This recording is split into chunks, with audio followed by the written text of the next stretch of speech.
jump. Coming in too fast. 20th Century Fox and George Lucas, the man who brought you American graffiti, now bring you an adventure unlike anything on your planet.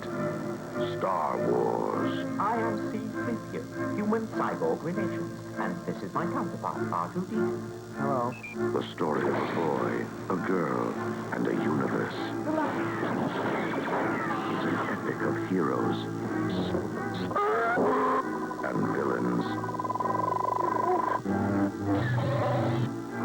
and aliens from 1,000 worlds. A billion years in the making. The next chapter in the Star Wars saga. Then, in May of 1980, the Empire struck back. An epic of alien worlds.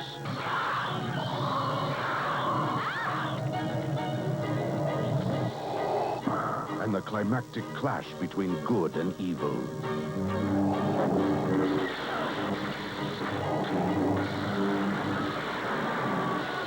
Join the further adventures of Luke Skywalker, Princess Leia, Han Solo, Lando Calrissian, C-3PO, R2-D2, and Chewbacca in a spectacular new episode of the continuing Star Wars saga, The Empire Strikes Back. Coming to your galaxy this summer. Well, now, this summer, for all of us in the Milky Way, comes Return of the Jedi, the third chapter in the Star Wars saga. This time, the evil Empire is constructing a gigantic new Death Star, which, when finally operational, will smash the good rebels once and for all. The rebels' only hope is to destroy the unfinished Death Star, but it's protected by a powerful energy shield beamed from the moon of Endor. In this scene, Luke Skywalker, crack pilot Han Solo, his hairy co-pilot Chewbacca, and Princess Leia on their way to Endor try getting past Darth Vader's guards.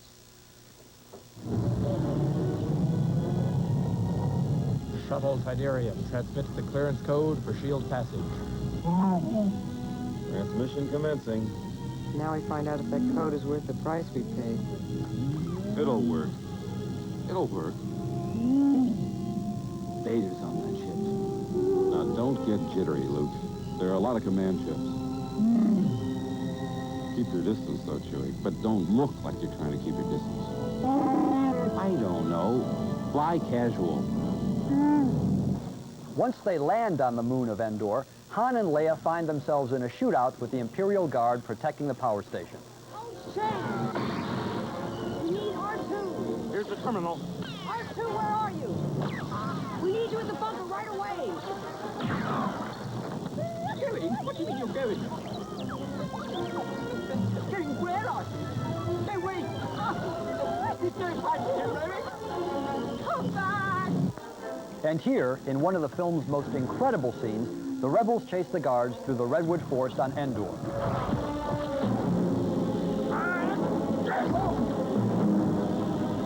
Over there! Two more of them! I see them! Wait, Leia! Hey, wait!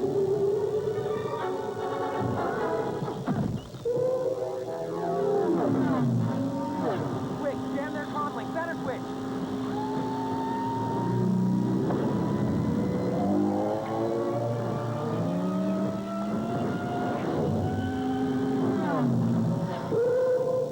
Move closer. Get alongside that one.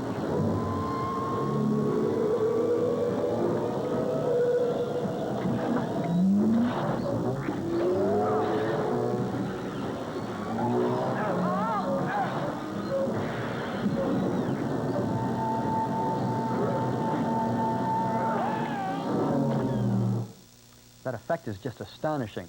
Well, meanwhile, Luke Skywalker goes to fulfill his destiny and confront the man who may or may not be his father, Darth Vader. And while Luke is fighting it out with Vader, good old Lando Calrissian is commanding an armada of rebel spaceships to blow up the Death Star. Ah, but has Han deactivated the energy shield yet? Look, S-Files, attack position.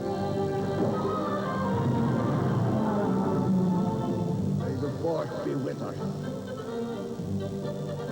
We've got to be able to get some kind of reading on that shield, up or down. Well, how could they be jamming us if they don't know if we're coming? Break off the attack. The shield is still up. I get no reading. You sure? Pull up! All craft, pull up! Take a base of action. Green group, skip across the holding sector and be sheltered. Admiral, we have enemy ship, sector 47. It's a trap. Fighters coming in.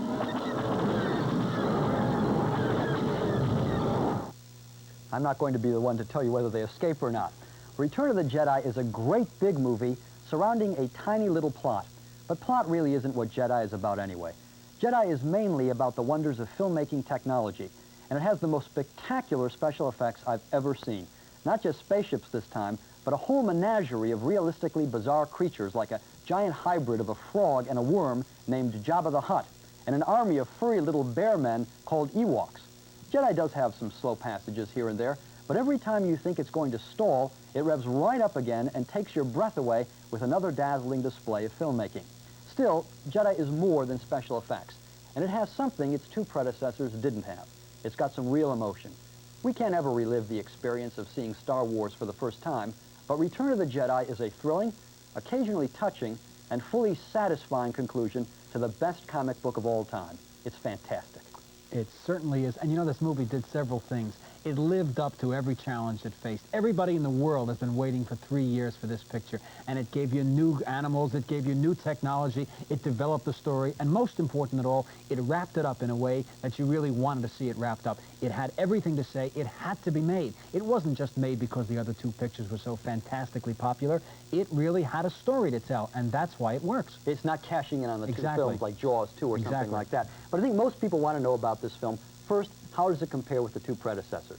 And in my opinion, it compares very, very favorably. I think it's better than the second one, too, yeah. Yes, I think, well, it's the conclusion, Yeah. so it's got the advantage of building to a climax. And second, how different is it from its two predecessors? And I think one thing you can say about this is that it's more elaborate. Physically, it's larger. Bigger sets, bigger special effects. Not only that, the characters themselves have changed, too. Luke and Han and Leia are older now. They've matured, just as we have along with the Star Wars movies. It's been 6 years already, and you can see changes in their personalities, too, which make it almost totally believable. Yes, it has more sentiment, as I said, than the other films, because we have grown up with these characters now. We know who they are. They can shorthand these characters. They don't have to develop them in the film. And so because of that, and because it is the conclusion, I think there's a greater emotional impact to this film. And also, we should say that it has longer action sequences. Yeah. The action sequences in this film go on for 10 minutes, and yet it's a tribute to the special effects department that you never get bored for an instant. Almost 1,000 special effects, things they couldn't do in the first one. And it's also like welcoming old friends that you haven't seen in several years. Absolutely. I don't think anyone's going to be dissatisfied by it. And I do hope they keep making them every 3 years. Let's hope so. Well, we thought you'd like to meet two of the people involved in this extraordinary movie. The film's director, Richard Marquand, followed by the man inside C-3PO, actor Anthony Daniels. Neil first asked Marquand how he prepared for this monumental challenge. By the time I actually came to shoot Jedi, I knew Star Wars and Empire backwards and forwards. I knew them extremely well. And I liked the apparent naivete and simplicity with which George had made Star Wars. I liked that style very much. Game clear? Okay, stay sharp.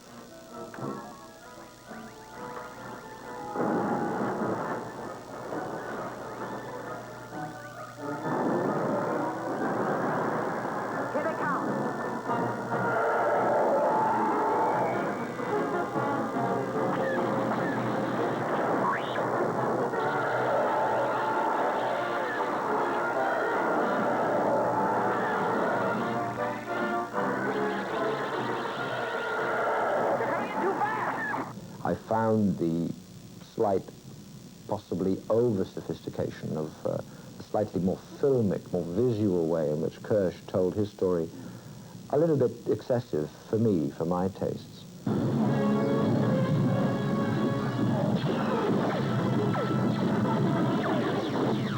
Echo Station Fox 7, we're on our way.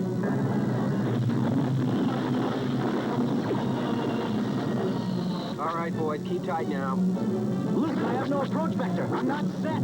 Steady, Jack. Attack pattern Delta. Go now. All right, coming in. I'm a sentimental, very emotional Welshman with a rather maddening sense of humor. I have a twinkle in my eye, and I think the previous director was a different kind of person with perhaps a deeper sense of gloom or a deeper sense of doom, and maybe slightly less sense of humor.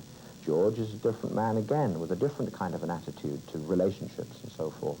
Maybe a little bit more introverted, perhaps a little bit more distant, with maybe therefore a greater sense of action storyline and perhaps less interest in the way that people interact. For me, this film is about friendship and loyalty and trust and self-identification, but don't take it too seriously. Let's have a laugh about it, but when we're going to cry, let's cry, and when we're going to laugh, let's laugh. And I think that's what I guess I brought to this movie, and I like to think that's why I was asked to direct it. You directed Anthony Daniels as C-3PO, the robot, and I'm wondering what it's like to direct a star who happens to be an inanimate object. Tony Daniels is a brilliant actor, as you can see. His performance is amazing. His ability to express things through a completely blank sheet of metal is quite extraordinary. I'd better knock, I suppose. There doesn't seem to be anyone here. Let's go back and tell Master Luke. Goodness gracious me. R2 Detour.